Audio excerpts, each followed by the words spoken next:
Venez vous relooker chez Luminel. Salon de beauté Luminel vous présente le journal. Luminel, osez être la plus belle.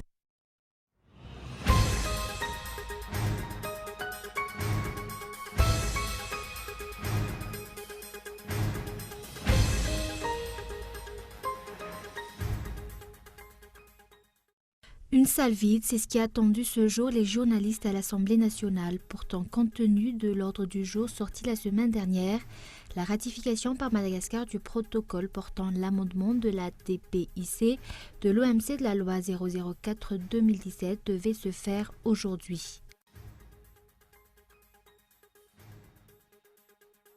Une grève d'indignation de 2 jours, c'est ce que le syndicat des magistrats de Madagascar compte faire à partir de demain, même cas également pour les greffiers qui ont prévu de manifester demain puisque leurs revendications n'ont pas été jusqu'ici prises en compte. L'organisation État islamique revendique la double attaque à Téhéran, bilan au moins 12 morts et 39 blessés.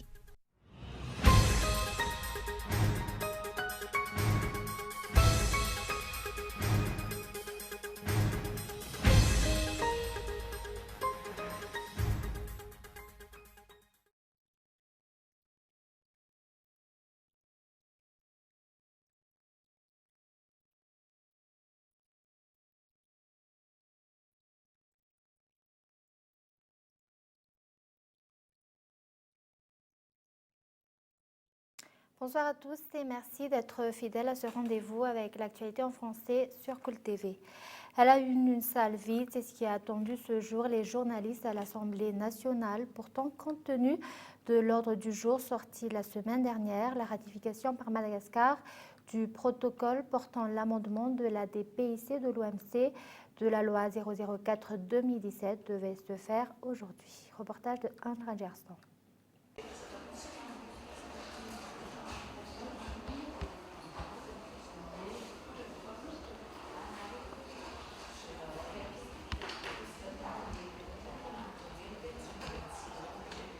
La ratification par Madagascar du protocole portant l'amendement de la DPIC de l'OMC, projet de loi 004/2017, devait se faire aujourd'hui à l'Assemblée nationale, un partenariat international notamment sur le domaine de l'import et l'export.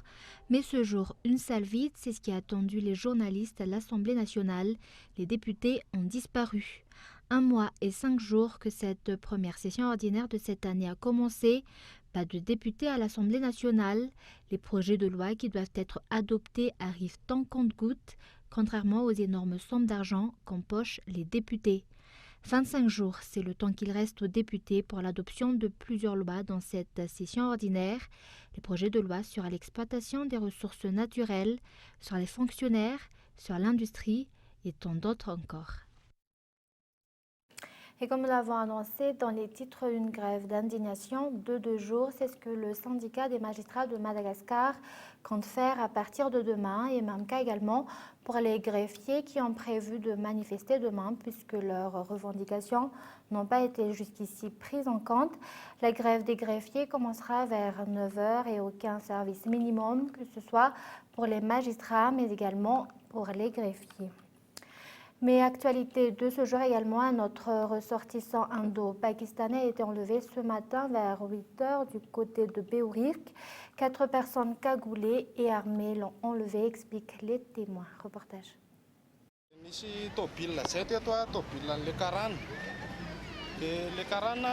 Il y avait une voiture ici, celle de la victime. Il sortait de ce portail, traversait la rue pour rejoindre sa voiture. Presque arrivé près de sa voiture, un homme l'a arrêté. Le chauffeur a été bloqué par une autre voiture. La victime a tout de suite crié. La foule s'est tournée vers lui. Les kidnappeurs ont par la suite sorti leurs armes, pris la cible et ont pris la fuite. Ils étaient à bord de 2 motos. Encore du kidnapping après Yanish, à peine libéré hier. Voilà qu'un autre indo-pakistanais fait l'objet d'un enlèvement. Très tôt ce matin, vers 8 h, l'opération s'est déroulée à Beourijk. Aucune plainte n'a été déposée jusqu'ici, affirme la police.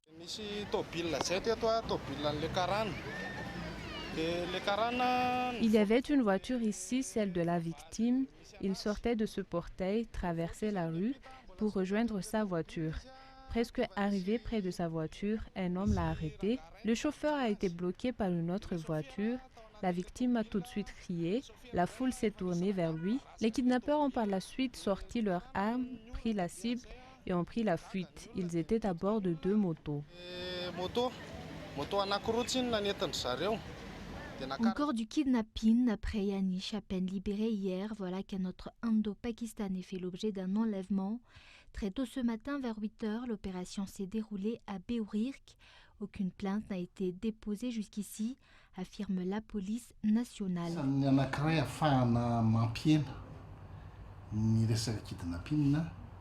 Nous avons mis des barrages sur toutes les sorties de la capitale.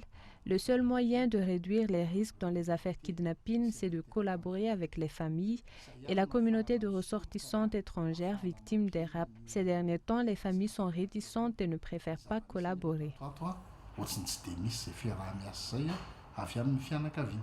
Les ressortissants indo-pakistanais font la cible des séries de kidnapping ces derniers temps. Toutefois, même les simples citoyens ne semblent pas épargnés de l'insécurité dans le pays. Le phénomène Daal, les attaques à main armée.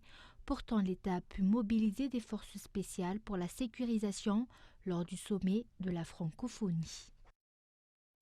Actualité sociale, le sud de Madagascar est la région la plus touchée par la malnutrition chronique. Cette malnutrition est une des principales causes de la migration selon l'Organisation internationale pour les migrations. Reportage. Le sud de Madagascar, en l'occurrence la région Anjoui, n'a reçu que 500 mm de pluie pendant l'année.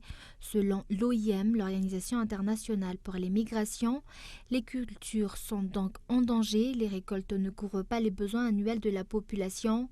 La récolte de cette année a connu une baisse de 60 à 80% par rapport à celle de l'année dernière. Le district d'Amboussar est la principale concernée. Dans le même district, la malnutrition s'aggrave et entraîne la migration de la population locale. Et ce que l'on voit très clairement dans le cadre des études préliminaires qui ont été menées, c'est qu'il y a une superposition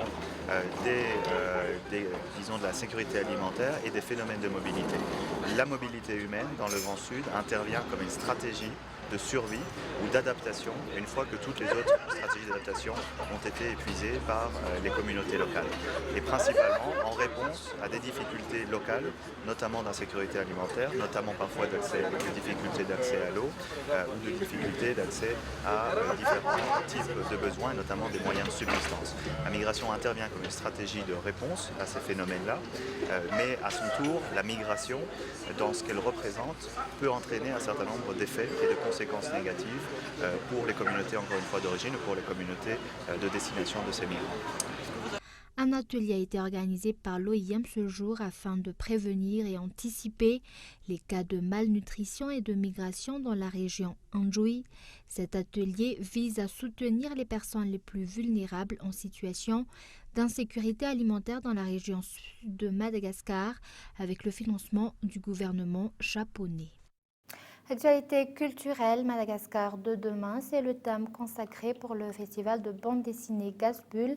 Pour cette 13e édition, ce festival se tient depuis hier et ne se terminera que le 16 juin prochain au jardin d'Antananarivo. Les participants au concours montrent leur vision et leur perception de Madagascar de demain à travers leurs œuvres, expliquent les participants.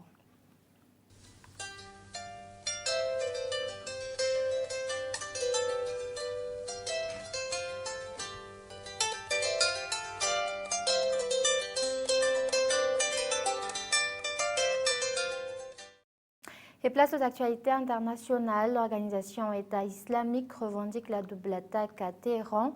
Bilan au moins 12 morts et 39 blessés. Reportage de France 24.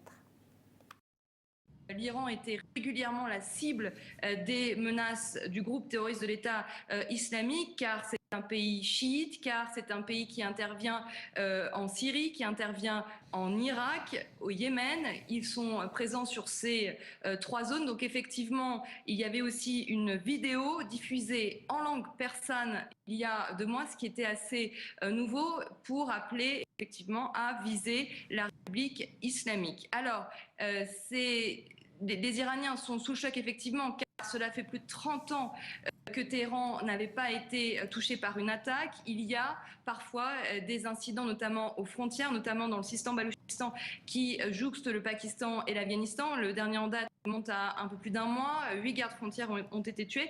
Et les Iraniens, les autorités iraniennes se sont mises à communiquer sur ces menaces sur l'Iran, avec notamment l'arrêt d'un attentat qui était prévu dans le métro de Téhéran. C'était il y a un an. Les autorités iraniennes qui annoncent régulièrement que des cellules terroristes sunnites ont été démantelées.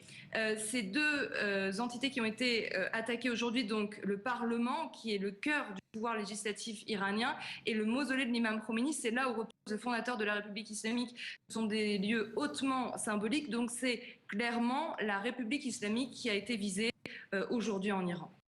Et en France, un centre national de contre-terrorisme va être mis en place. Les ministres ont validé sa création ce matin lors d'un conseil de défense. Reportage. La Task Force anti-Daesh a désormais un nom, le Centre national de contre-terrorisme, directement placé sous le contrôle de l'Élysée. À l'heure actuelle, il est constitué d'une vingtaine d'analystes, mais aussi de spécialistes du djihadisme. C'est le préfet Pierre Bousquet de Florian qui prend la tête de la cellule. Ses effectifs seront renforcés dans les prochains mois. Le centre doit permettre une meilleure coopération entre les services de renseignement intérieur, la DGSI, et ceux de l'extérieur, la DGSE, au niveau de l'Élysée. Disponible en permanence 24 heures sur 24, les spécialistes auront un accès direct au chef de l'État. Selon cet expert en terrorisme, grâce à ce dispositif, les autorités devraient gagner en réactivité. Il y a une autorité, effectivement, du président, il y a une impulsion qui va pouvoir être donnée aux services de renseignement pour mieux se coordonner. Il y a un circuit court, surtout, qui est établi entre les services et les services de la présidence. Donc, sans doute à l'avenir, un processus décisionnel beaucoup plus court. En cas de crise, les autorités seront en mesure de prendre des décisions en moins d'une demi-heure. Le nouveau Centre national du contre-terrorisme rendra des comptes chaque semaine lors du Conseil de défense. Et avant de se quitter, je vous rappelle les grands points de ce journal. Une salle vide, c'est ce qu'a attendu ce jour les journalistes à l'Assemblée nationale. Pourtant, compte tenu de l'ordre du jour sorti la semaine dernière, la ratification par Madagascar du protocole portant l'amendement de la DPIC de l'OMC de la loi 004/2017 devait se faire aujourd'hui. Et une grève d'indignation de 2 jours, c'est ce que le syndicat des magistrats de Madagascar compte faire à partir de demain. Un cas également pour les greffiers qui ont prévu de manifester demain. Et enfin, l'organisation État islamique revendique la double attaque à Téhéran. Bilan, au moins 12 morts et 39 blessés. Et voilà, c'est la fin de ce journal. Merci de votre fidélité. Au revoir et excellente soirée à tous.